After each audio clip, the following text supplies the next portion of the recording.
Stop it. I'm blinking. That was funny though. Ready? Do I still have it? I still have it? No. Ready? 1, 2, 3, press.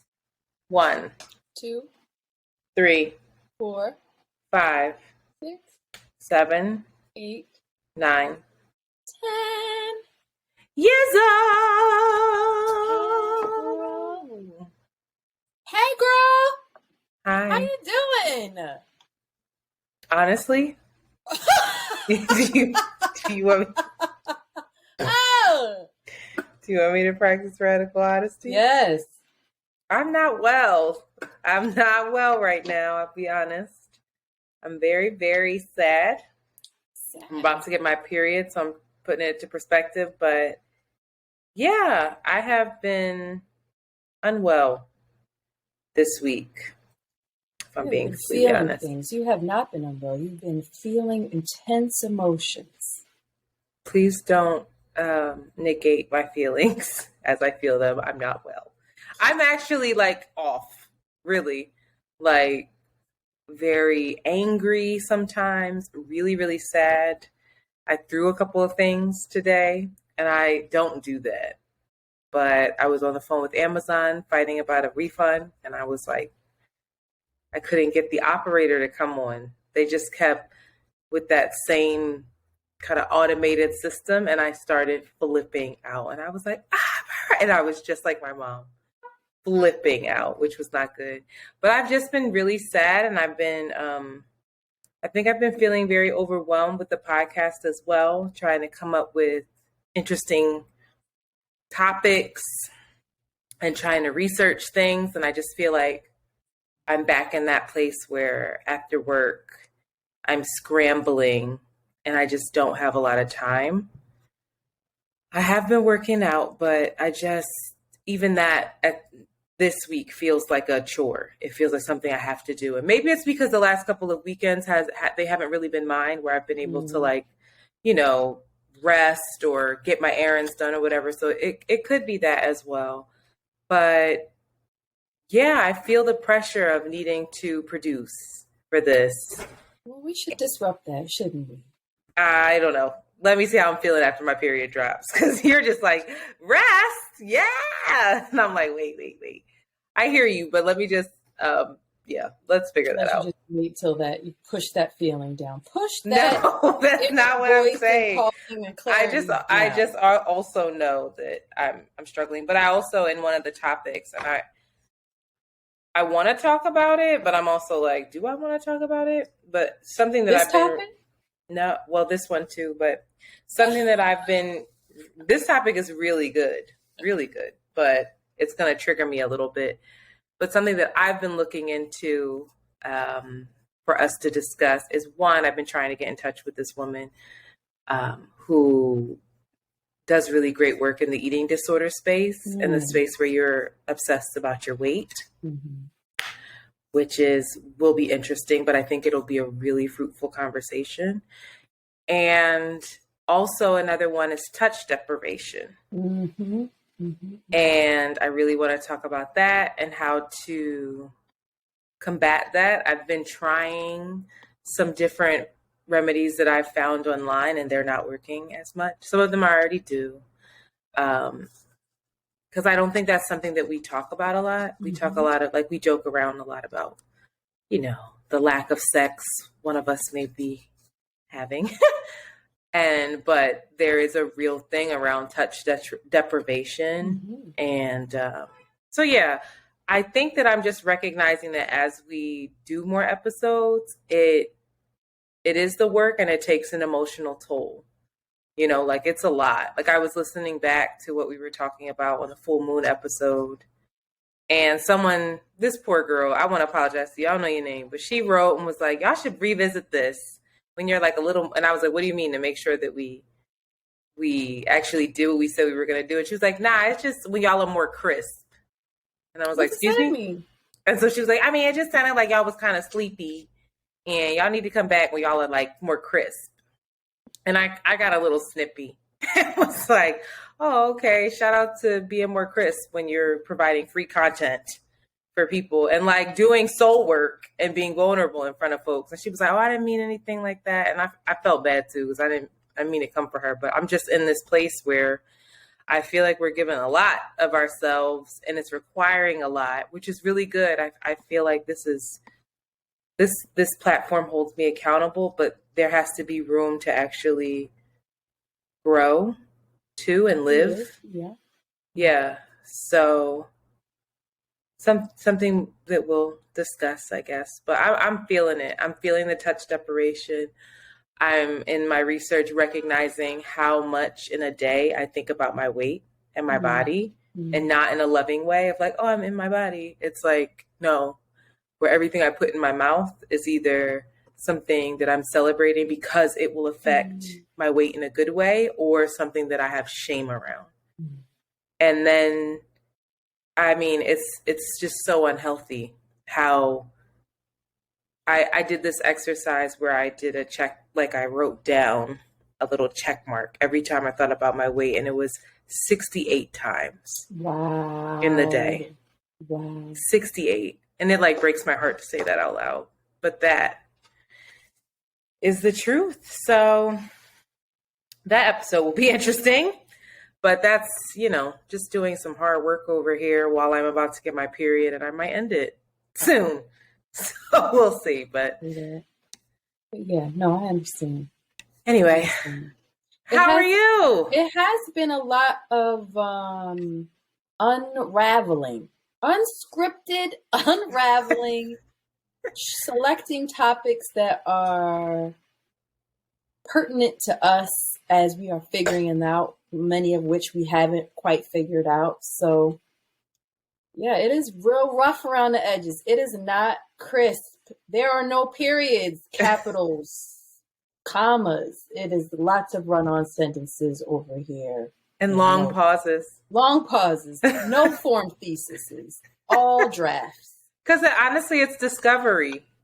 It really, like, in the moment, I feel like we're discovering things and working through our answers. Like, I didn't have planned answers. I didn't even look at that full moon thing. Honestly, I didn't have time before we started it. And it was just like, okay, in this moment, how honest can you be? And even that is a practice. It's a good practice to be able to be like, all right, I'm gonna be vulnerable openly and publicly. Yikes. So I'll say this. Okay. I'll say this. I was writing yesterday, and what came up from what we're doing, I was writing about feeling really excited around the way curls, and inspired and feeling proud of the things that we've been talking about and doing. And then it came up that it feels like almost we're tapping into like the art of sharing in a lot of ways. And to consider ourselves as artists, which is a slow process, which is an erratic process, which requires time to process stuff, and to not feel pressured, you or I, to have to follow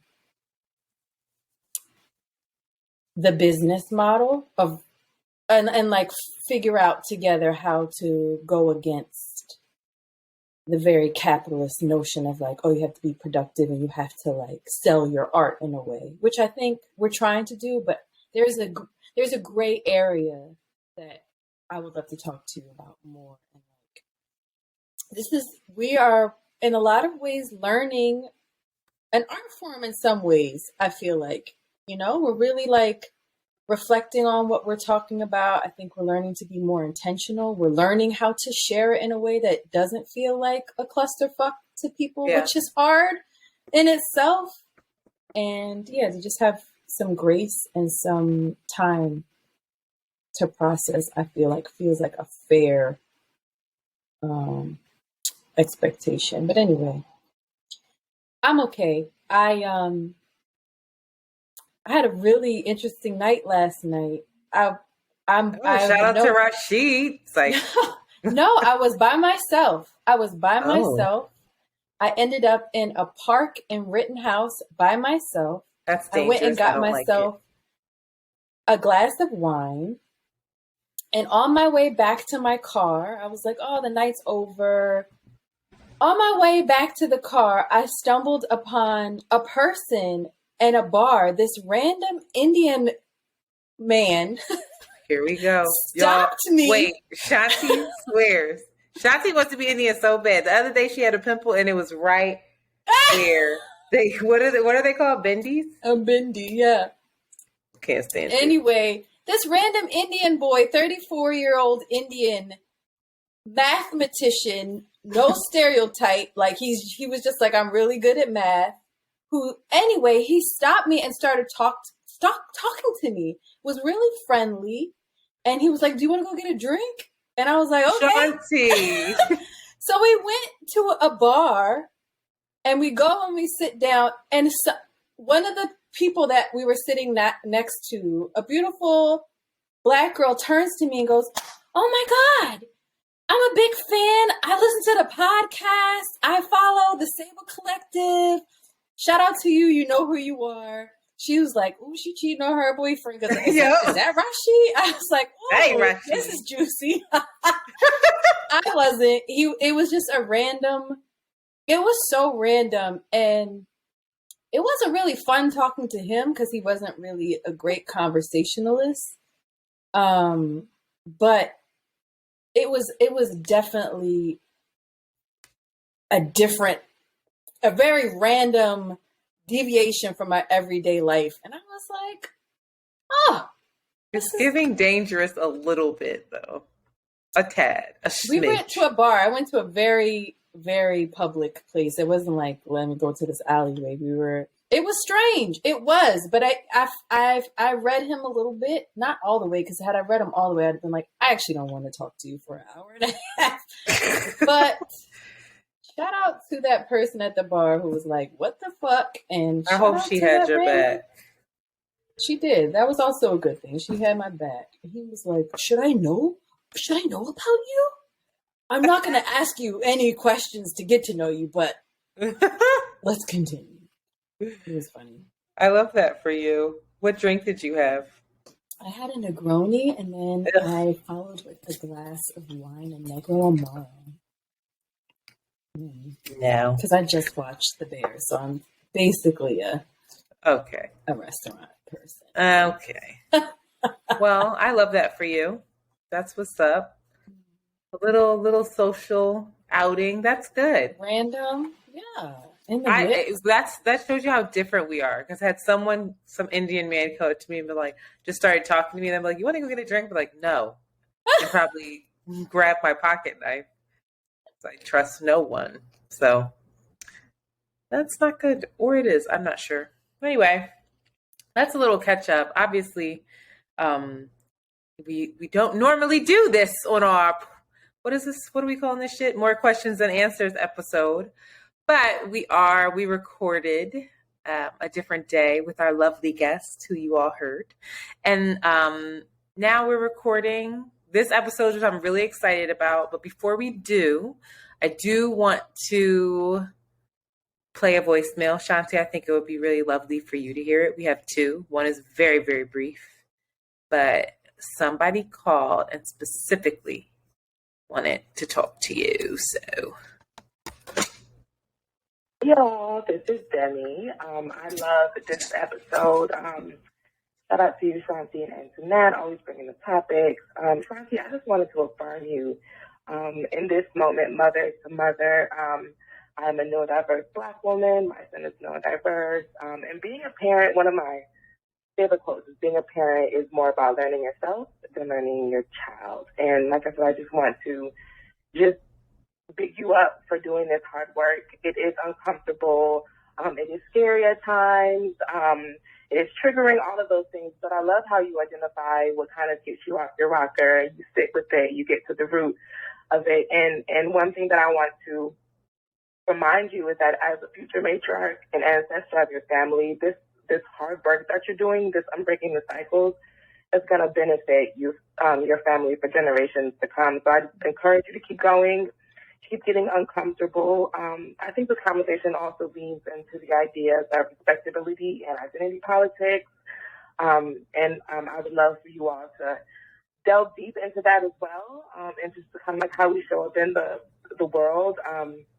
And also, I love the shroom talk. I'm a Black woman mushroom farmer out in North Carolina. Shout out to the Yuck Farm. But peace, y'all, love, and life. Keep doing the work. Thank you. Oh, I love that. Thank you. Wow. And what a nudge towards keep going.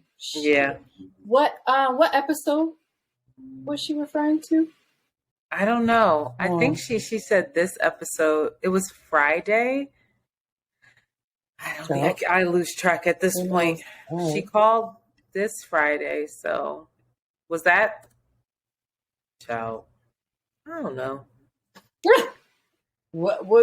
Well, I received. Maybe it was the Little White Lies. Oh, right.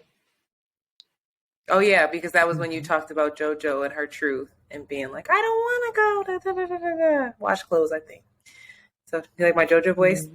Anyway. All right, I have one more. I love this. I love this human, and you're going to love her too. Hold on. Where is it? Oh, my God. This is when my chest starts pounding and I can't breathe because where is it? Oh, okay, here we are. Hey, this is Nicole. I'm listening to the episode and y'all not going to play me. The lady's name is Miriam Hasnaya. I've been listening to Friends and the lady's name is Hasnaya. Y'all have a good day. I fucking love her so much. You don't understand how happy that made me. I know that's motherfucking right. Well, Hasanea, and I'll take it. I know that's right. Is that her name, though? I still don't believe it. But I do believe it because Nicole says so. And she said, all right, y'all have a good day. It was that part for me. Yo, I love Nicole. Anyway, that's it. Short and sweet this week with the voicemails because we have so many, which is really humbling and really great. And I think something that I am really interested in doing is having a full more questions and answers episode with all voicemails. So now is the time to get your voicemails in. Please call us at 215-948-2780. That's 215-948-2780. And while we really love being affirmed, we love when people call and let us know that they really enjoy the episodes and they enjoy us and they rocking with us. I am really interested in any kind of questions you have, any kind of, I guess, what is the word? Here we go. Critique that you have on a topic, not necessarily on us because I'm feeling really tender, but on a topic, if you disagree with us, like now is the time. So if you have anything that you just want us to discuss that we haven't touched, please, again, call us at 215-948-2780. That's again, 215-948-2780. Shanti, can you tell us what Patreon is? Patreon is a platform in which you can actually see us in action. You not only hear our voices, but you see the harsh lighting that I have at this moment compared to Antoinette's soft, ambient light. We also have a little bit of foreplay before the episodes in which we argue, strategize, or continue the cackling from the episodes. So if you want to be a patron on our Patreon, please do hit us up. It's a tiered subscription. And I fucked up last week and I was very embarrassed in talking about inflation. Anyway, I won't even go over it. But we have not touched our prices, even though we possibly could. It's a real reasonable rate that you choose to support us so $11, $10. We can continue to share this content with you and feel like we can continue doing it. We keep the lights on and electricity on and have the energy flow to keep it going. So check us out at www.patreon.com/aroundthewaycurls. Yes! That just Gurgle. So happy. Listen, when I get that number, I'm gonna really fuck it up. Right now, all I know is 1-900 Hustler, but someday. Also, big shout out to the new patrons, DVN, Felicia, Destiny, Meet the Bridge, and Ashley. We really appreciate you coming forward and joining us and looking at our faces. Also, please be sure to rate, subscribe, and share Around the Way Curls. We got a couple of really sweet reviews on Apple, which is honestly the one that is most important these days. So please, it is, sadly, that's what all the people go by. So please, if you have time, I'm sure you do, it takes 2 seconds, just give us a good rating and a bit of a review, and that would be super helpful. All right, let's get into it because I'm excited. Pause for a minute and take the timing down. I my phone was near the computer, and I hope it's not on my iPhone internet. Was your internet acting out, or was that just my internet? No, you look fine on my end.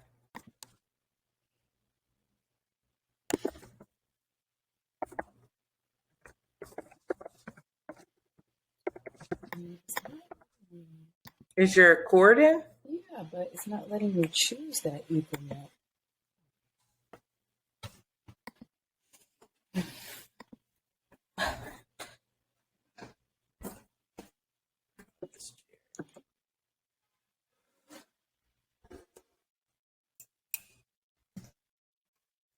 And I'm clear right now. It's not. Mm-hmm.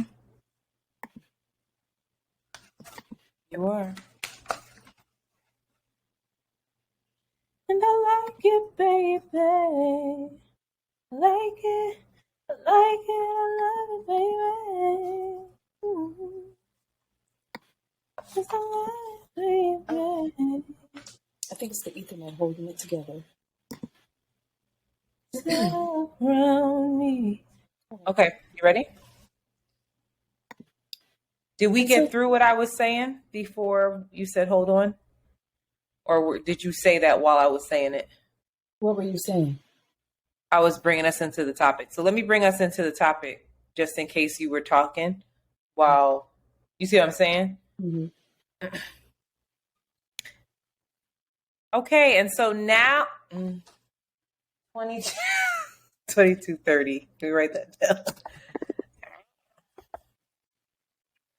Okay, and so now I'm very excited about this topic. Shanti, please lead the way and guide us in.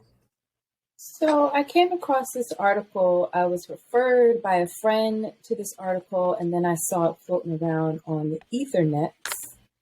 And it's by Brienne Foz, not to be confused with Brianna Thart. Is that her name? Was it Thart? You erased it. Did you? What's her name? Brianna. I think you're thinking of Brianna of Tarth. Brianna. I thought it was Brienne. That's from Game of Thrones. Yeah. This woman's name is Brienne as well. Anyway, Brienne Foz wrote this article that you can find on the Boston Review entitled 9 Ways That Capitalism is Ruining Your Sex Life.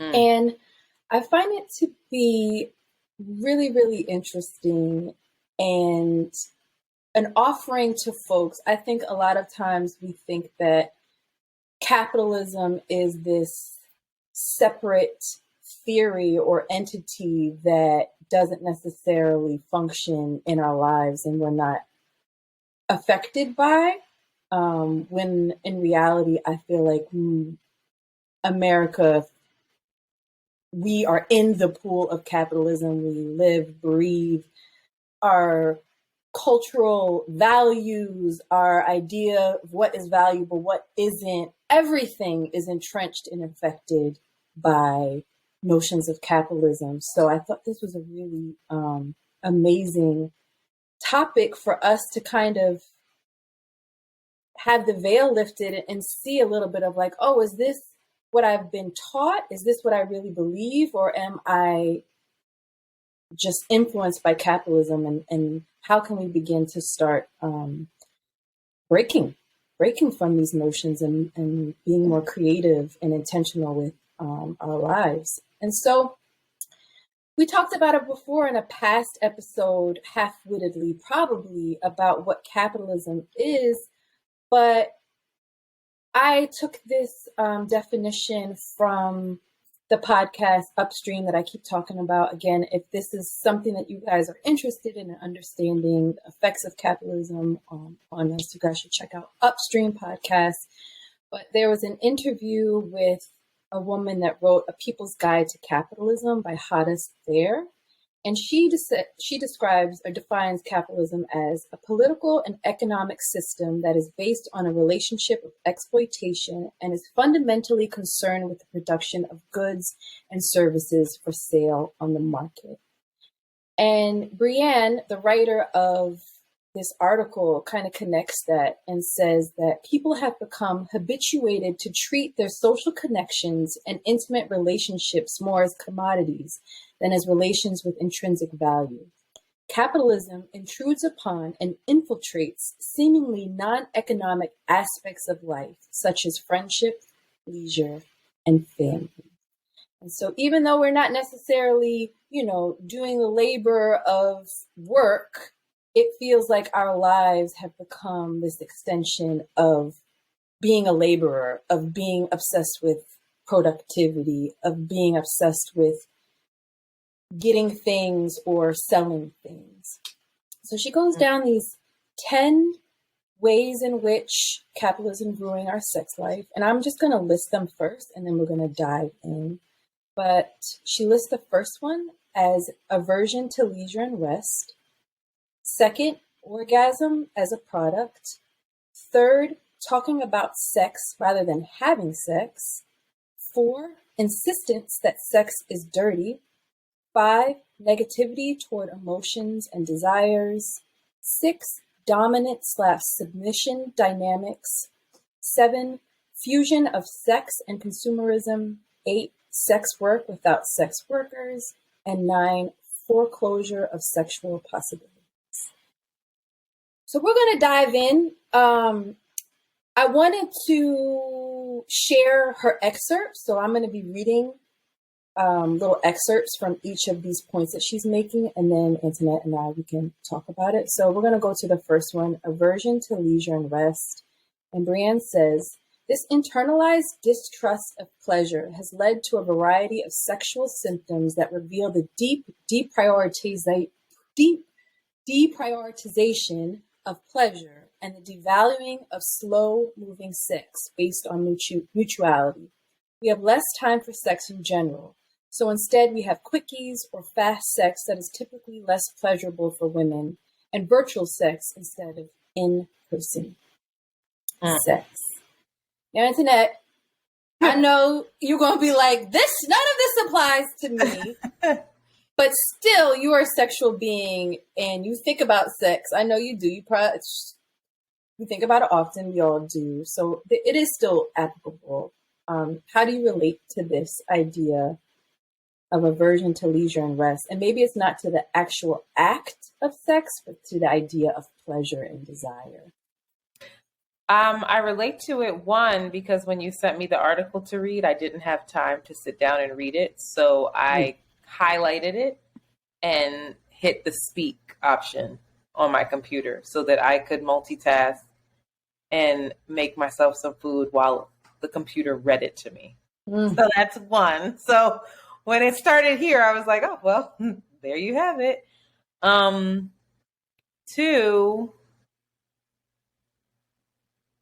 I think that I relate to it, not with having someone to have sex with, but even with pleasure and with self-pleasure, even if it's sexual in nature or intimate in nature. There isn't a lot of time for intimacy, even with myself.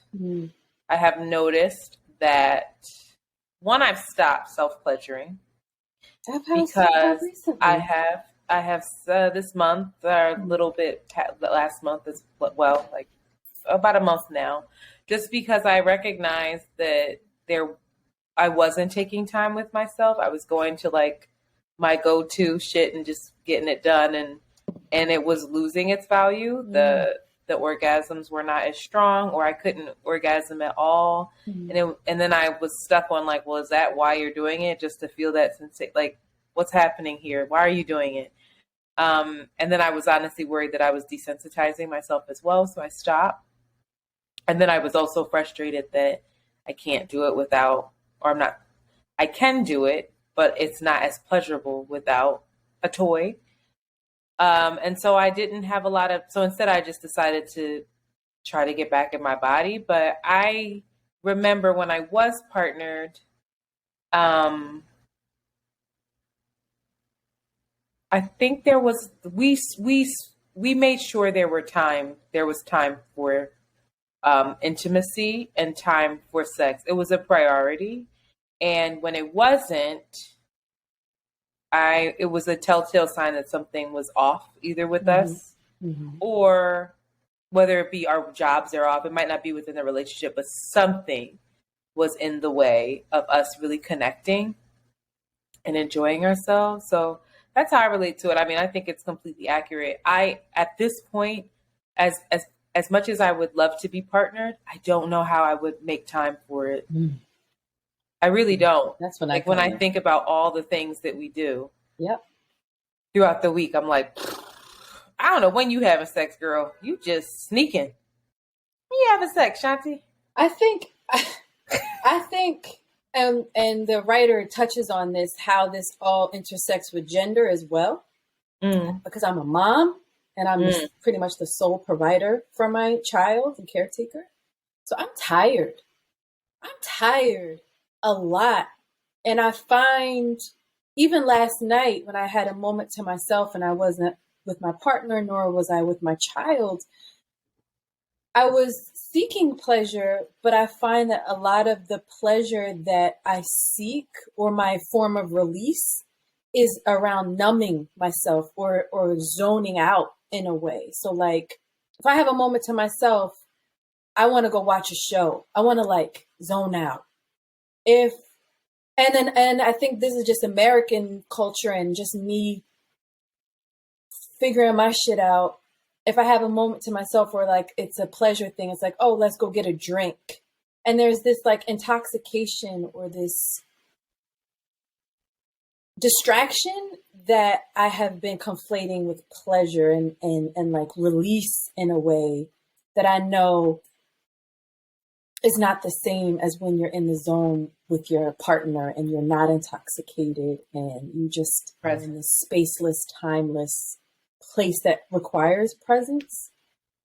And I know for myself, because I'm very busy and my partner's also very busy and we don't cohabitate, there was so much time that's required for our nervous systems to even sync. I'm not 20, 17 years old where I'm just like jumping bones with somebody. It's like I have to calm the fuck down before I can even get in the arousal state with you. And that requires time. And that feels like a mind fuck, or it feels like a failure in a way that it's like, damn, we don't even have enough time to get into the zone with each other, or what's wrong with me that like I can't calm myself down so that I can be present with you because I'm so gassed up and thinking about what I have to do the next day and then already lamenting that I don't have time with this person that I should have. So yeah, that is definitely my experience of not having the leisure and the rest to even be present and calm down and get in sync with somebody to enjoy, and again searching for the release in a numbing thing versus something that's more enlivening. You also have here just sex feel productive, and I feel like there are plenty of folks in relationships where they feel like they have to fulfill their partner's sexual desires and wishes, even when they're tired, even when a job. Becomes a job. And so it's not rooted in pleasure or connection at all. Just another fucking thing to check off the list. which is sad. I think that is probably the root of so much of this, is that capitalism, or this the way that we're all on go mode all the time, just erodes connection in a way that it takes such a long time to get back to. Even in our friendships, like, you throw all of us in the same room, it takes us about a good 3 hours for us to like feel like, oh, I think all of us, I think when we first get together, it's kind of like, okay. And then, at least for me, I'll speak for myself, it takes me a good like minute to like calm down and get in flow and relax. That's interesting. I feel like that. That's interesting. I feel like that for a lot. That's just, I guess that's my shit, but I feel that way. Okay.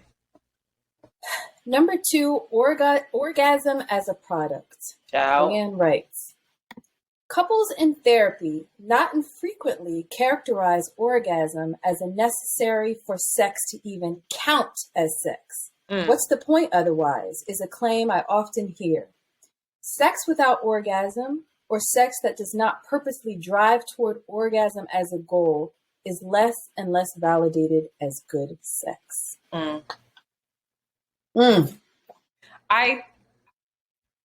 Unpopular opinion. So I can orgasm alone, and I don't identify with this. Well, one, I betrayed myself by lying and saying I was orgasming, right? But 2, it didn't mean I did that because of the little white lies. I couldn't be radically honest with my partner because of my own maturity, and I thought I would hurt their feelings. But it didn't mean that I wasn't feeling pleasure and enjoying sex. So, unpopular opinion, I would take the times where I felt really connected with a partner and really seen and loved and safe over me with a vibrator orgasming. Of course. Orgasm any day. Any day. The intimacy of that, the closeness, the care, and the intention, you can't beat. You can't beat that. And so I don't identify with this, but I know a lot of people that do. I know a lot of, especially women, who are like, if I'm not nothing, then and honestly, men, because I can't. I think there's lots of men that don't orgasm easily the way that we assume men are, and they feel pressure by the woman, or the woman's like, what the fuck is wrong with you, or you're not enjoying it, or they think they're not doing something right. And then and then the men are in this weird predicament where they can't fully be themselves or be present because everybody's preoccupied with orgasming. It becomes it becomes a product, like, oh, that equals good sex.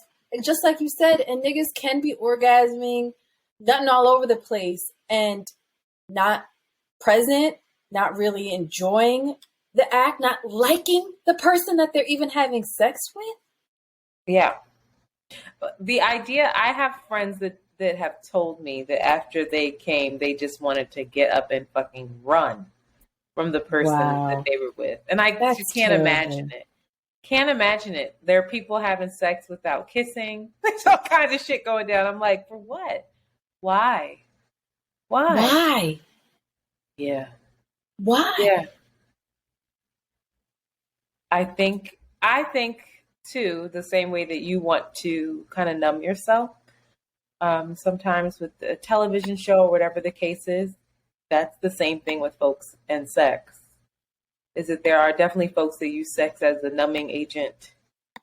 And so, yeah, it's quite interesting. But I would be very excited to meet the man, because I date men, who was less preoccupied with orgasming, even him, who was really interested in the exploration and the possibilities between the two of us, and like maybe even like withholding an orgasm.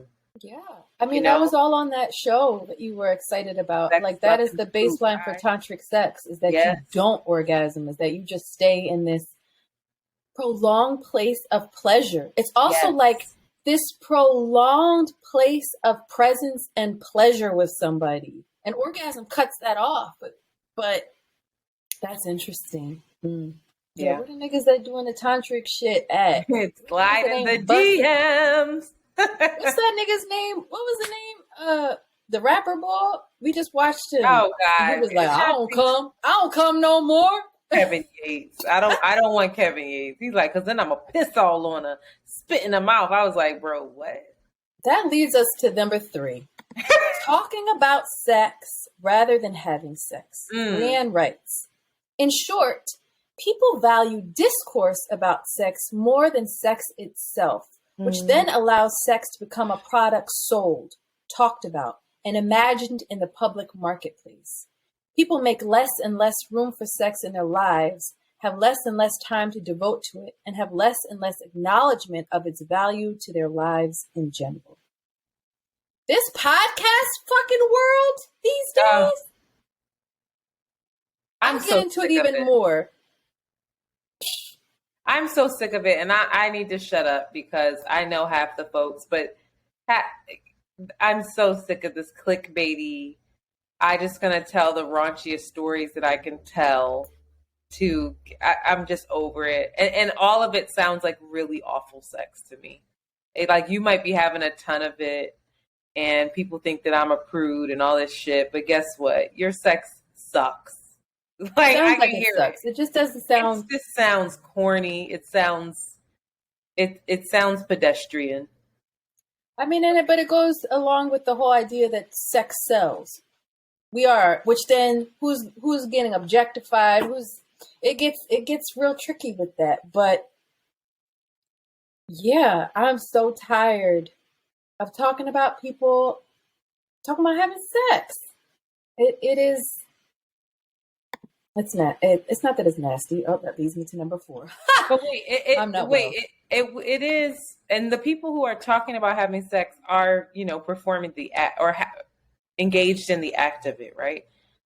I think when it comes to if you're talking about sex a lot with your partner and not having sex, that's very interesting to me. I think partners probably don't talk about sex enough. I agree. That's where I was going with that. It's like, that's very interesting. I say that when I don't agree with something. I'm learning. That's interesting. Yeah, I think that sex needs to be talked about a lot more with your partner in a very open way. And it can be incredibly exciting. Like I'll never forget when Jason Rosario was on the podcast and he was talking about consent. He was like, it can be incredibly sexy to look at a woman and say, can I kiss you right now? And just putting it out there. And if you have those kind of open discussions around, can I kiss you? Can we try this? What are you interested in? How do you feel?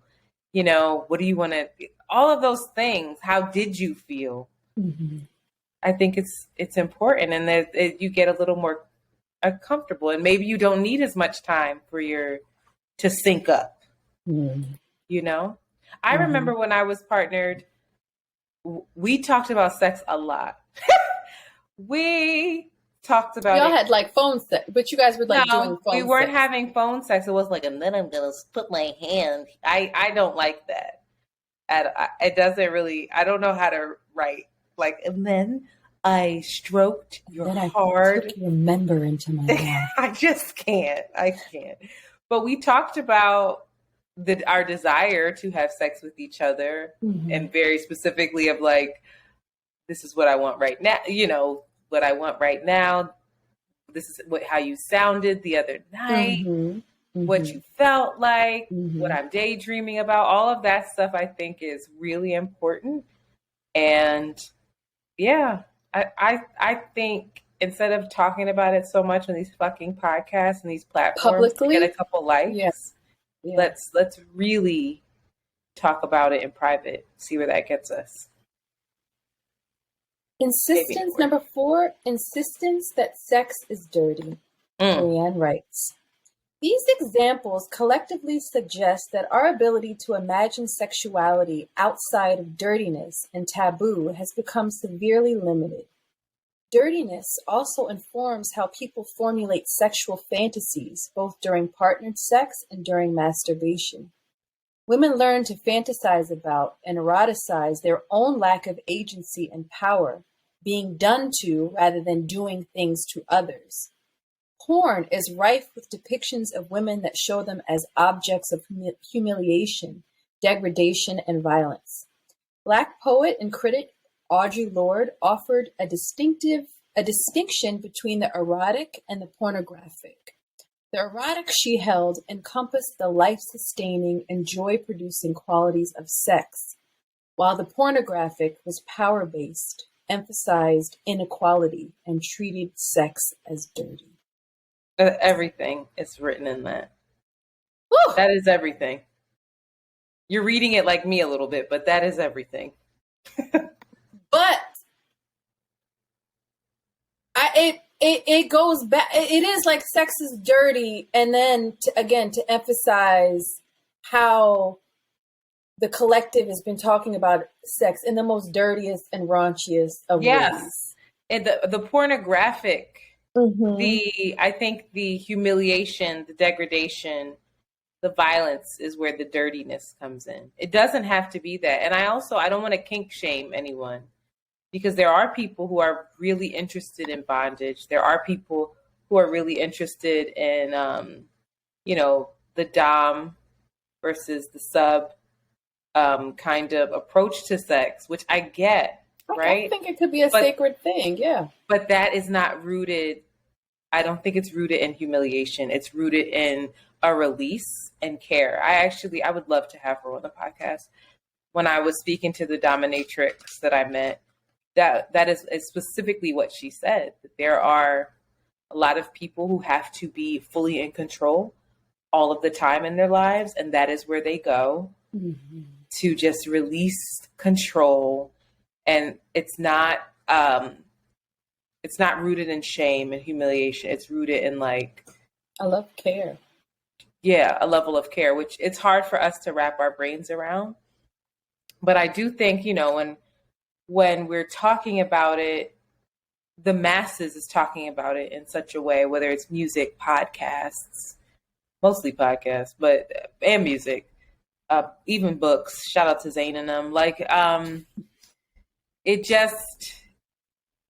don't want to sound like a prude, but there is a cheapness to it. There is a depth that I think that we're all failing to reach. And I don't know if you have to, and a lot of people will say to me, the pushback that I get from folks in my life is it doesn't have to be deep all the time. And no, it doesn't, but it can still be rooted in care. Even if it's a one night stand, it can still be rooted in in this moment, there's care. It can still be exciting. It can still be all of those things, but I just think that the pornographic, we've fucked it all up. Well, I think it's a deeply personal thing. And so if you are participating in these acts, if you are doing the performance of being dirty and all this stuff, but you are really disconnected from how you really feel about this shit, if it's not tapped into a space of it makes you feel enlivened and it's not generative, then you may be being robbed. Somehow you're being robbed of that through you perpetuating this other thing. Agreed. This other thing that's, again, this capitalistic objectifying, because all of this shit just intersects. It's a thin line before it goes to another place of where you're losing your power. You can be super powerful in it, or you can be, surrendering so much of your life force. Yeah, it's about your intention, right? If you're doing it for that capitalist payback of I need the clicks, I need the likes, I can grow my platform like this, I can do this, the song's gonna sell to this. Are you really in control at all, right? Where are you in that? Where are you? All you are is just a part of the machine. You're just doing what you think you should be doing. Where are you in it? I sometimes ask myself, what if I was really impressed with Lovecraft Country, and whoever was on set and helped with their sex scenes. I was really impressed with it because it was very shocking. If you remember when Jonathan Majors and Journey first have sex, none of that was rooted in any kind of pleasure for her. And it upset me a little bit. I was like, oh, really? That's what y'all did? And then you saw him slowly start to care for her more and more and connect with her more and more. And you saw the shift. Unpopular opinion. He loved that Korean woman more than her, but he was taking that little spider hairy He loved her. down. He loved her. Those sex scenes. He was dedicated to Journey. But anyway, what if we grew up, with more of that? Also, Bridgerton. I don't know if you watched Bridgerton. Did you? No, ma'am. I have no intention of ever watching that as well. It's actually quite good. It's very interesting. I didn't want to, but you would be really impressed with how those sex scenes were handled. And there's a point where they have not had sex yet. And spoiler alert, I'm not saying the people, but there's a couple that have not had sex yet. And he tells her, he kind of whispers to her, tonight, like, put your hand between your legs and touch around and see what you feel. And then time passes, they're alone, they're about to have sex. He's on top of her and he says, did you touch yourself the way I told you to? And she's like, yeah. Like she kind of bashfully was like, yeah. He was like, okay, do it. And she was like, I can't. Like, I couldn't in front of you. And he was like, like, we're married. You can. And like guides her hand and makes sure that she is in touch with her pleasure and really focuses in on her a bit. What if that was what we saw? I think it would change so much. It would change, I think, how we relate to one another. It's not this, even with this whole idea of I'm a city girl, I got to get mine, give me your money. Like, you humanize and value someone when you care about how they're feeling. And so many of us are moving through life without really caring about one another. Well, we don't know how we really feel 99.9% of the time. Yeah, right. And so I don't know. I would love to see more of that. I'm hoping that things are shifting, but I just shout out to whoever those folks were who helped guide that. Even insecure sex scenes I thought were trash. Oh, Liddy? You thought they were lit. I thought I just like to watch them, but again, that was probably from a pornographic point of view. Also just seeing black bodies. Yeah, of course. Like they were lit beautifully. I thought the one that was the best was Issa and Daniel when she cheated, unfortunately. That was the most intimate. But the rest of it was just like, oh, now we're fucking. It's like, I get it. Sometimes it is that. Sometimes it is that. But I think we need to see something else. And like, I think we need to intentionally support something else. That makes sense. I'll say this. I think everybody should go listen to, Antoinette, is it the Daily about abortion? A Tale of Two Abortions? Yes. It is the most beautiful journalism that I have listened to. I wept listening to it. It follows two Black women in Louisiana who had abortions or got pregnant when they were 16, and then their stories and how it connects to what their opinions of abortion are now. But aside from the stances of abortion and the consequences of being pregnant and 16, what I felt the most and what was a beautiful reminder for me in raising a young girl who's coming into her sexuality is the power of choice. And teaching her that she has options and that the decisions that she makes around who she has sex with, how she has sex, what she does from the fruits of her sex are deeply centered in her decision. And so like, how do you have to know how you feel about something, and you have to trust yourself, and you have to have agency in order to make the best choices for yourself. And it feels like a lot of what gets robbed of us is our sense of agency and our attention to how we really feel about things. I know I was having sex at a very young age, completely powerless in so many ways. I had no sense of what my power was, it could have been. And I think I'm just now learning how to step into that. But that leads us to number 6, dominant submission dynamics. Brienne writes, capitalism insists that power imbalances must infuse erotic thought and experience as much as they do every other aspect of life under itself. People have become so accustomed to power structures, hierarchies, and inequalities in their work lives that they now eagerly recreate those dynamics in their sexual lives as well. The permeation of dominant submission dynamics, or the insistence that one person is in charge and the other is not, perpetuates the idea that people cannot share power equally. Sex as a surrendering of power or a taking of power has become normative. I think this is deeply connected to, as well, and we didn't touch on that point that Brienne wrote about, was that women are often things are done to them and not for them. I know, sorry, this light is hurting my eyes. I know that I have people in my life who like to dominate men quite a bit, and they like to turn them out. And I think that that's deeply rooted in them not feeling in control. And when they were in certain spaces, especially this world, and needing to establish that. What world? Well, this capitalist society, patriarch. What's the bell hooks? Capitalist, imperialist. We got it right. Capitalist, imperialist, capitalist, patriarchy, white supremacy. Thank you. In that world. And so they've just completely been like, in their sex life, they are going to be in control.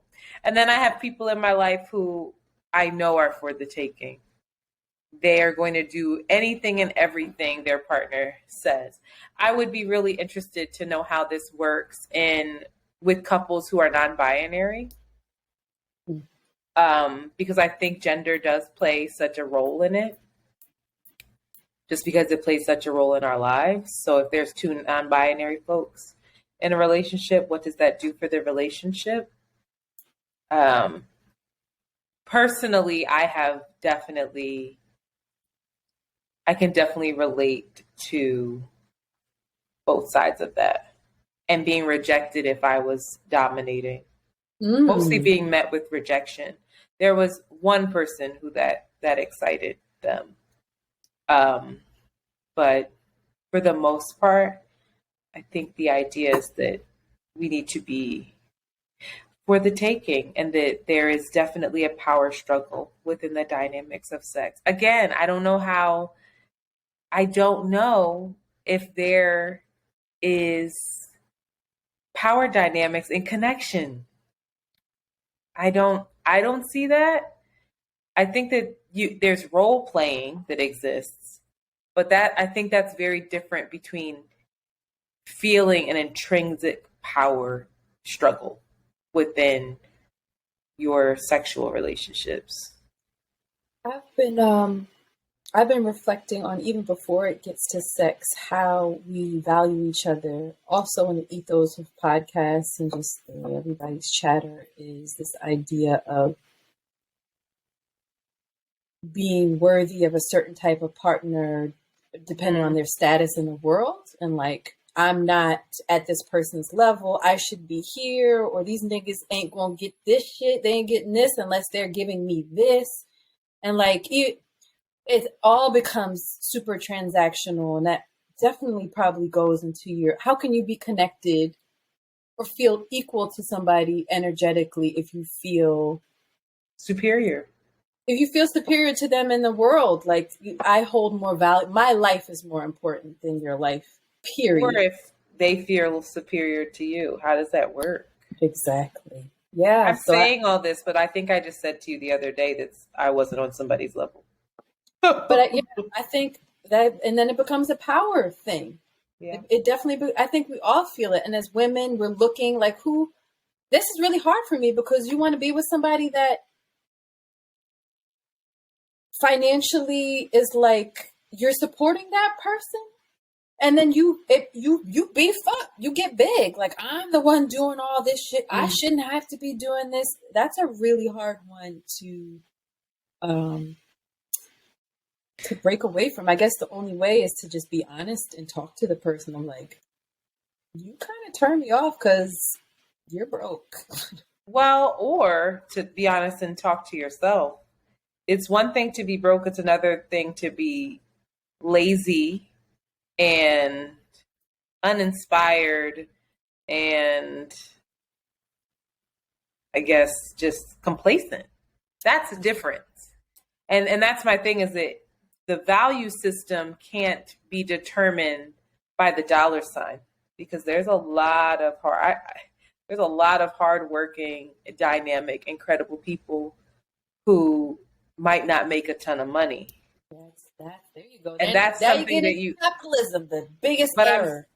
But I'm serious. Like, that's a conversation you have to have with yourself. Why are you not valuing that person? And maybe you shift in your mind. It's like, all right, it's not a value thing. It's a lifestyle thing. But then you have to deal with the repercussions of that. You know, if you trade off, well, I want somebody who has this much money and this, and this, and can afford to do this, and this with me, you might not get the best person. No. And you got to be okay with that. I feel like connection should be the foundation for it. Because also, of the men that I just gendered it. Of the people that I know that are, that I labeled lazy, incompetent, blah, blah, blah, blah, we're dealing with really deep self-esteem and trauma issues and like cognitive neural shit that we just dismiss them. You ain't shit, yep. Men ain't shit, when they're like reeling or in deep process or trying to find the language for like, why can't I keep a job? Right. Why can't I feel inspired in this thing? And often women will dismiss that. Because we don't have time for that, because we're exhausted by capitalism, because we're doing all of the fucking work. And we ain't saints. Anyway, I need to go to therapy. No, it's true. I think that we should revisit as well finances within a relationship, because that's always something that's very interesting.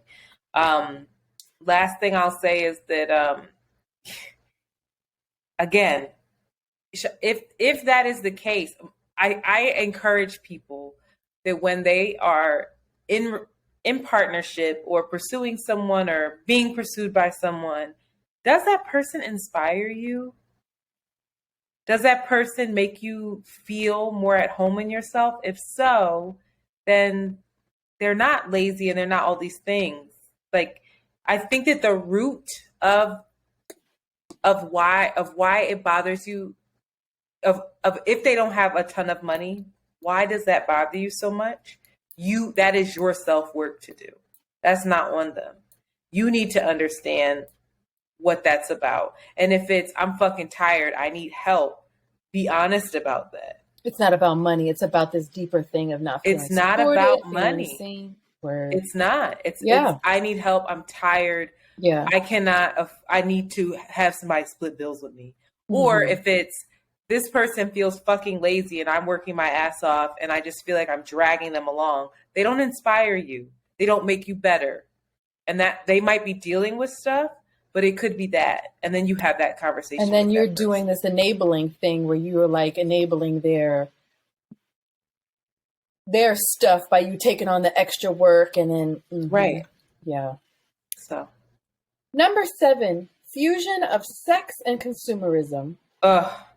Brienne says, people have increasingly turned to sex toys to help them fulfill or enhance their sex lives. This means that women increasingly masturbate using sex toys instead of their fingers, and partnered sex more often includes devices and gadgets meant to enhance sexual pleasure. Sex toys can change people's sense of their sexual possibilities.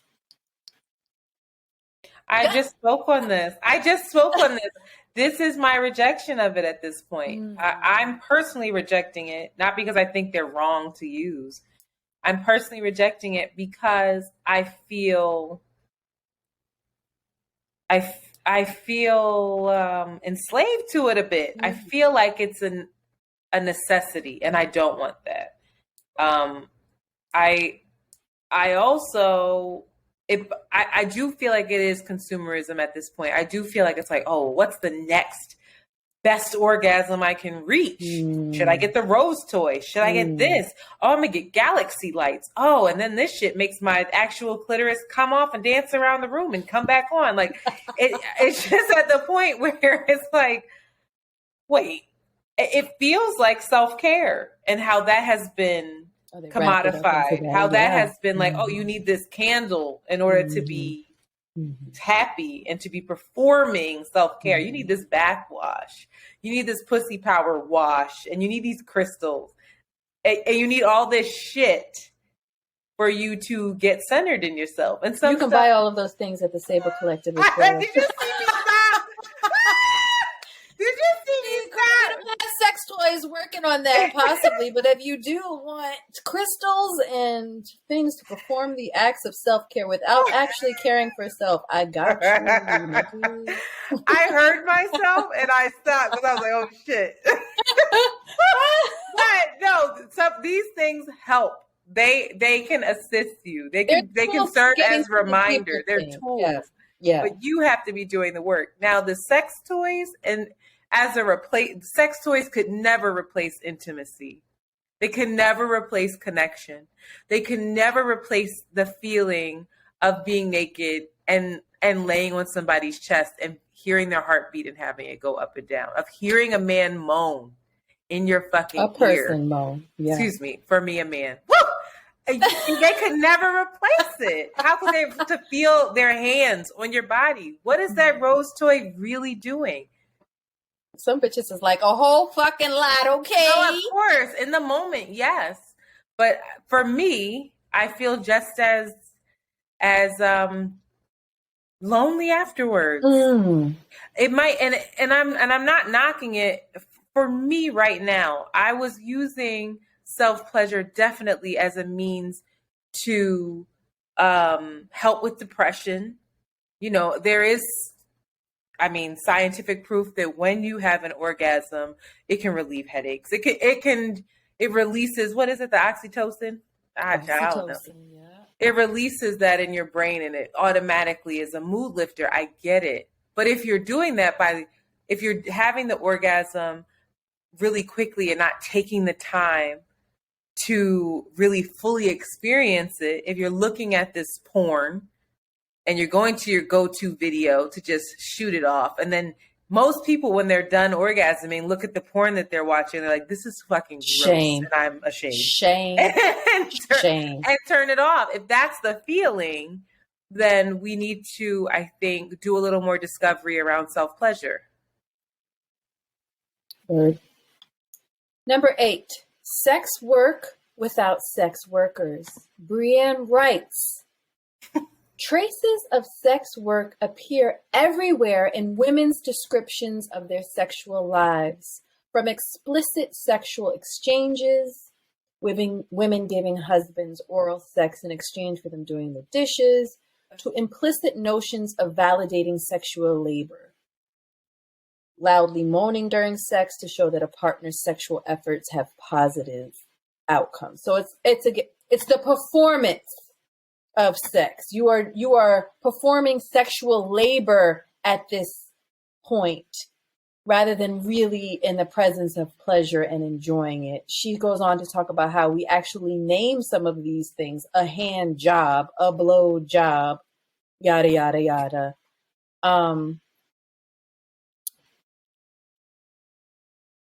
Yes. This isn't on there. Damn. What's wrong? Never mind. I missed one. Maybe yeah, you said there were 10 and you only read off 9, but there's only 9. There's only 9. I think this one is really important. And I was going to make this point for our connection to emotions and desires, but I feel like for women especially, I'm so curious for men. Y'all really need to speak up about shit, but how many times have you had sex and you didn't want to, but you did? And you went numb and you had your out of body experience. I could cry. I mean, far less, but especially when I was a younger woman and I was, doing the thing of what a person or a sexy partner does. It was so much performance and it was so much numbness and out of body experiences. Yeah. And you're not even getting paid for it. You're not even getting dropped your due for that sweet vagina you giving up. Giving up. And that, giving up. See? Even the language around it, it's just mind-blowing to me.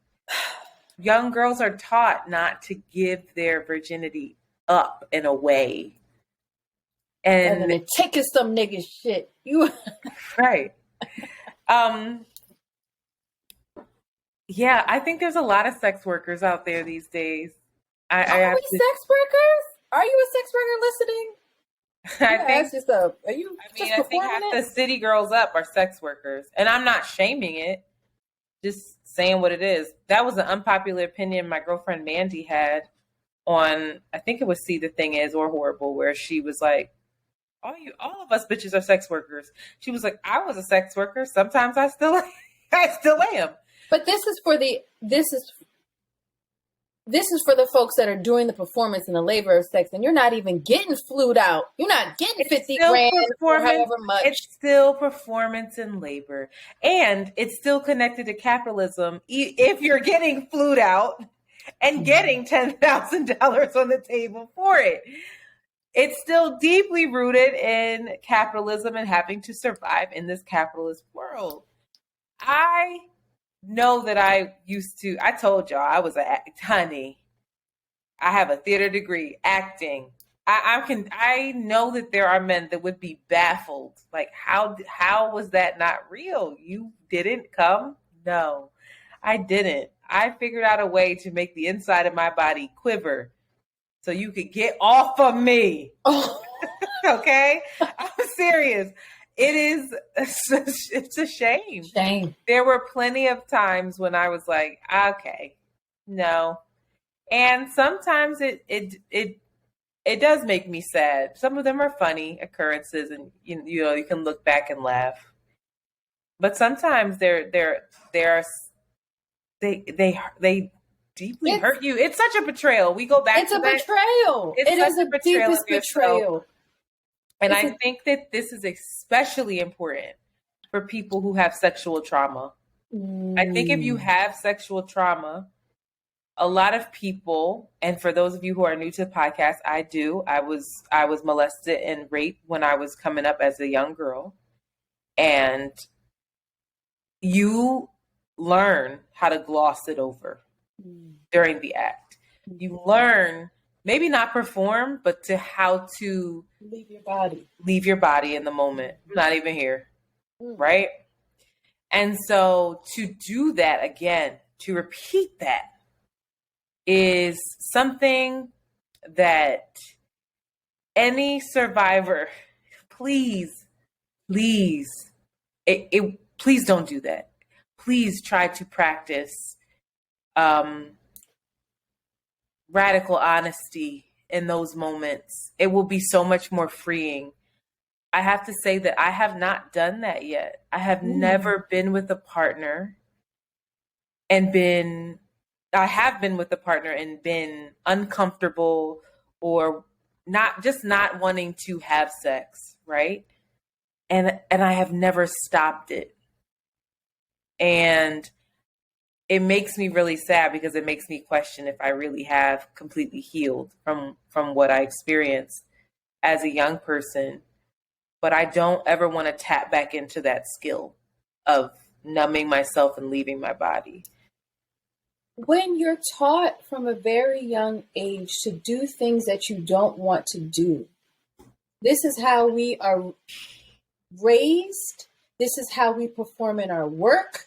This is how we perform in our family life. Yeah. Of course it's going to go and spill into how we act in sex. That's what capitalism does. You do things because you have to do it, because this is all we know. This is what you're told to do. This is how it's done. And the product, and you get a reward somehow at the end. You get a happy husband. You get a man that won't cheat on you. You get your college degree. You get your white picket fence. Like, it's all just chill. Number 9. This is what really is probably the most frustrating, but the most exciting for me.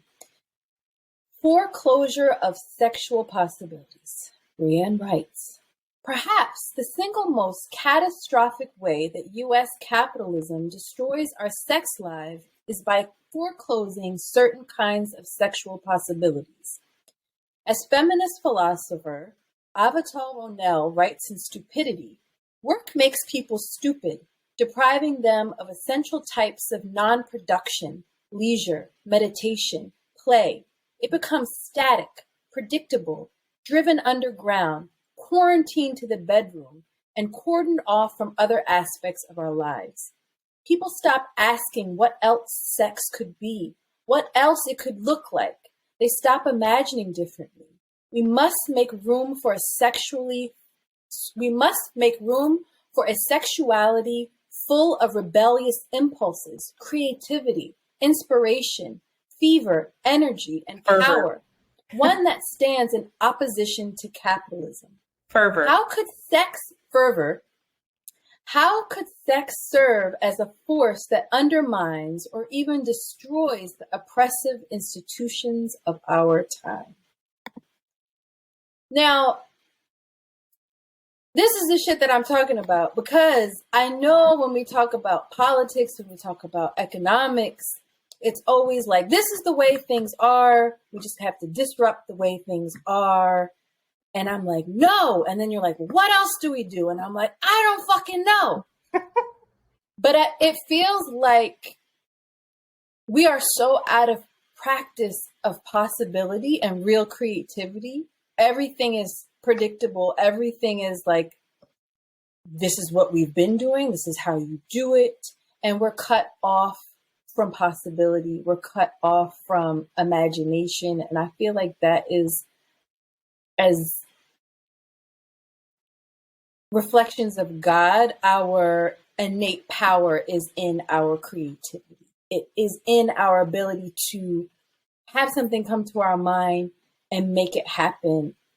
And we're so cut off from imagining anything else but what is. We're so cut off from thinking of sex as, a man pursuing a woman playing a tease, and then, surrendering herself and being this freak nasty John in the bed that does all types of shit that he asks so that she can keep him, and then is a lady in the street. Like, there's so much to be explored, and it feels like a huge responsibility to me, because I often don't know what else is possible, because I'm tired, or because I'm scared, or because I'm scared of the vulnerability of like doing something different.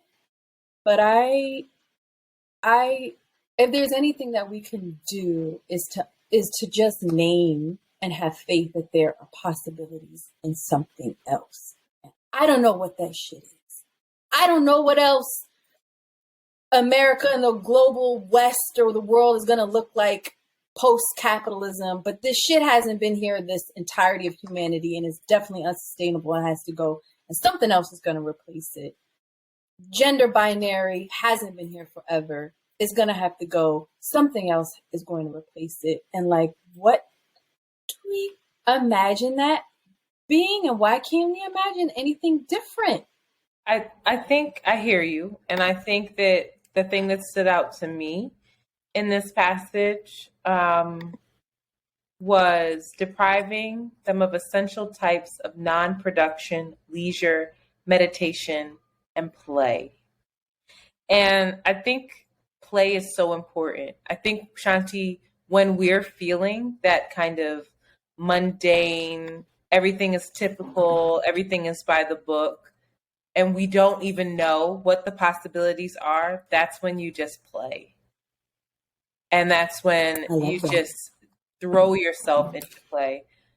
I remember with, again, my last partner, there was a lot of play involved. We had a lot of bullshit in our relationship, but sex was not an issue for a good chunk of it. And when we lost play, that was when we lost it all. But we would play so much, whether we were rapping, whether we were dancing around the house, whether we were on bikes in the rain, whatever it was, a concert being silly, whatever it was, there was a lot of play, a lot of frolic, a lot of just like, we're out and about. And so that spilled into us being creative with the ways in which we loved one another, connected with one another, the way that we spoke about sex, all of those things fell into place because I think that there was a playful flow. But I think within life, we talk about, you were doing the Artist Way pages. I don't know if you stopped or if you continue, but we've been talking about how can we bring more play into our lives. And we have to. We have to have more playful episodes, not for ratings, but for us, right? And that might take us somewhere. You just never know. We have to have nights where we're just dancing. I can't tell you the last time I sat down and just like colored. Like all of that is so important. I used to. I can't tell you the last time I did it. I don't even have a coloring supplies or anything. But those types of things are so important. What does that unleash in us? Right now in this very moment, there is someone outside my window honking just sitting on their horn. I'm sure that someone double parked them in the spot and they can't get out. I'm sure that's what's happening because it's fucking Flatbush. I want to go outside and like dance around their car at this point and just see what happens. What happens to that person? Like, are you mad at me? Like, what is it? I just feel like that person is so frustrated with the fucking day. I was so frustrated today. I told you, throwing shit around. I was on the verge of tears when we first started this episode. But I swear to God, when we're done, I'm going to put my headphones in and dance around this house. I have to, because that's like, or sing or something. There has to be a creative outlet, and that spills into priority. It's a priority. It's numero uno. And I think that's how you disrupt this shit and change the dynamics and open up more space for you to envision different possibilities. Is it has to be a priority. It's not when I have time after I do all my work. Not no disrespect to what you're saying. I think that is super important, but it's like, I have to do these writing pages. I have to have space in my day or my week where I can meander for 2 hours and have to do nothing, or allow for it to happen. Because the last thing you want it to be is another job. I don't want it to be another job, but it has to be in my decision making. It has to be in the forefront of my mind of like, all right, what life am I creating for myself?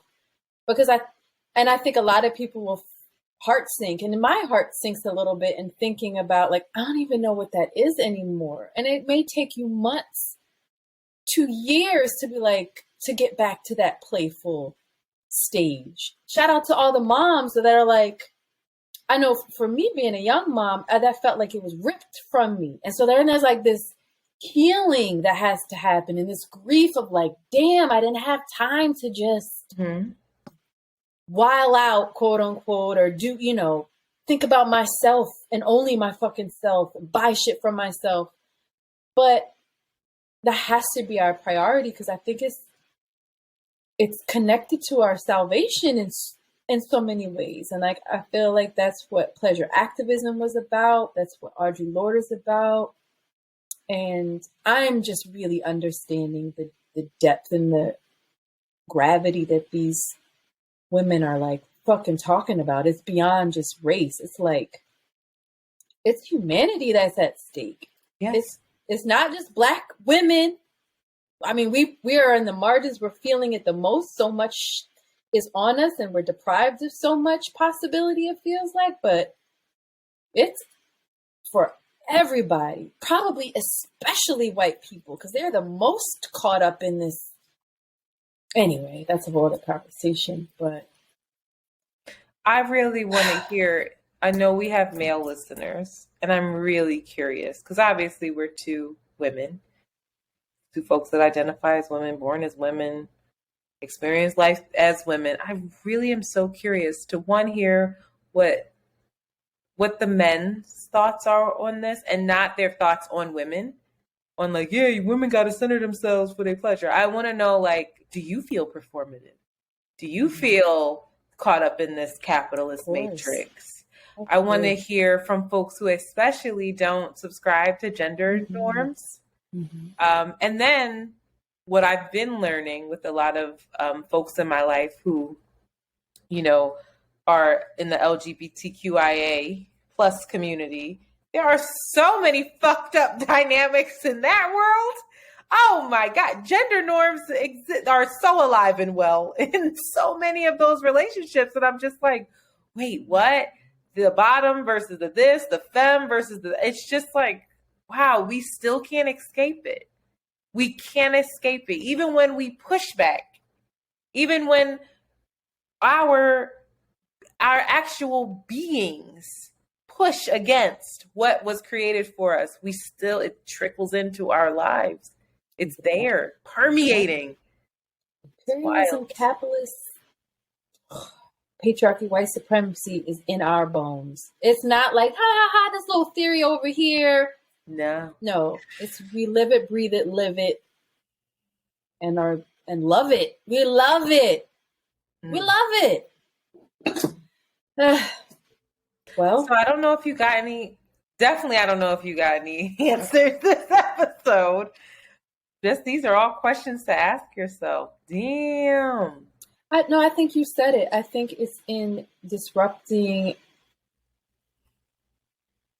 our expectations of ourselves, of our partners. It's first being aware of it, of like, oh, I'm doing this thing right now. I'm having sex and I'm completely out of my body. Or I don't know what it's like to have fun. I don't know what pleasure is like. And then doing the hard work of going inward and look and searching and trying to practice it. You end up in a random bar with an Indian guy. Girl, no. No. Rashid should fight you. I told him. No, I know. I'm sure he was just like, oh, okay. What was that? What was that like? What did he say? Last thing for me is that I've been taking a lot of yoga lately. And so, you take yoga and they're like, your practice is your practice. And even yoga has been... Oh my, capitalist. Yeah, it's been, Industrial complex of white people teaching yoga. Yeah, it's been a lot of that. But anyway, the idea of it is to just be present and to see yourself and be as you are. So I would be so curious to adapt that in my everyday life. And of course, I would hope that would trickle on into sex. Like, what if I was having sex and was like, all right, I'm present, and maybe I fell out of my, in yoga, if you fall out of your flying warrior or whatever, you're supposed to just accept that, and continue forward, right? Continue your practice. Your practice is your practice. So what if in sex, it's not that great that night, quote unquote? And what if you were okay with that and you and your partner were okay? What if you didn't have an orgasm that night, but you had so many other things? You had laughs. You had, for the first time, your partner may have, there's people having sex with their shirts on. Well, your partner may say, I don't like that. Right. What if That makes me feel uncomfortable. it doesn't feel good? Doesn't feel good. I'd rather do X. Or I don't know what to do. I don't know what the other possibility is, but Yes. this doesn't feel good. Like, Right. Can we Imagine that. imagine flaccid? What do you dry. want? What do you want? Nigga, My favorite thing to ask somebody who I'm intimate with is, what do you want? What do you like? Show me. Guide me. I'm putting your hands right on my waist. Show me. If my hands are on your penis, show me. I want to see. I want to learn. And then we can do all the other shit. But I don't know. I don't know if we're in practice. We just I'm moving forward in it. I have to. I think again, it's the only way, because this other shit is unsustainable and it's not going to work. Oh, well, you keep offline. You tell me how that go, girl. I want to hear all the details. Oh, of what? Of these kind of things? Yeah. I mean, before even I practice that with my partner, I'm trying to figure out what pleases me by myself. Well, we know breasts, nipples.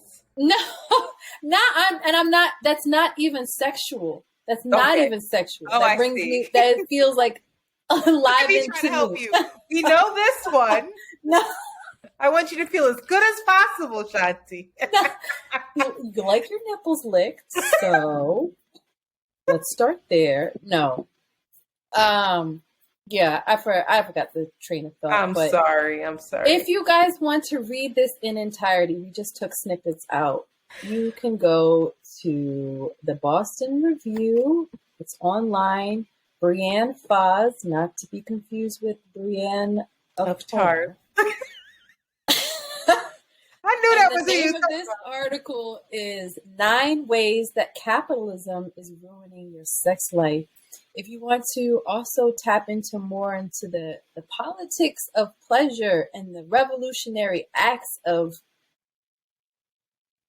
enjoyment and being in your body and being present, you guys should check out Adrienne Marie Brown's Pleasure Activism. We talked about it. We should go back to that. I feel like we've learned. I think we're like different people from even. I hope so. Us reading that. Little dummies. And then Audre Lorde is mentioned in this. Oh God, what is it? Audre Lorde is she has this amazing essay, something erotic.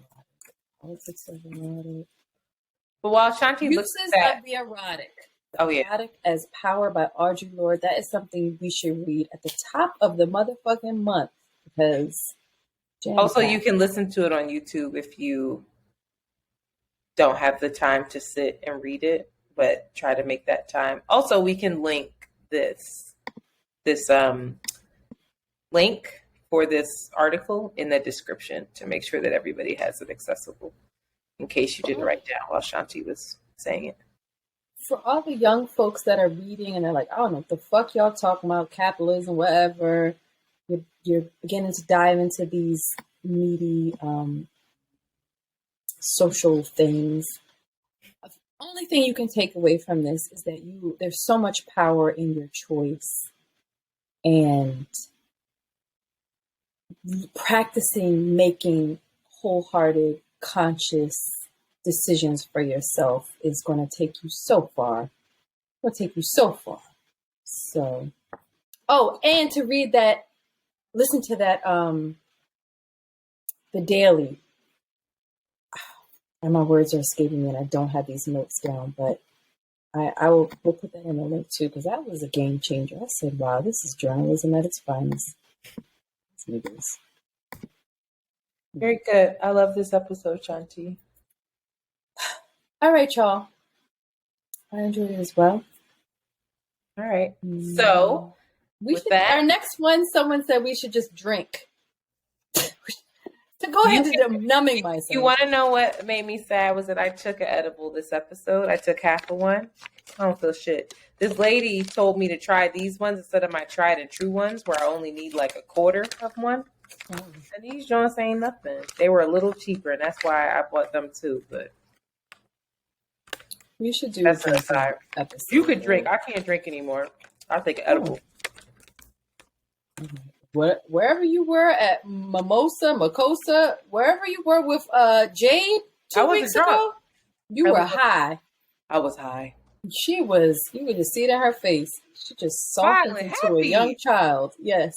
You just look like a child. And I was in charge of the money.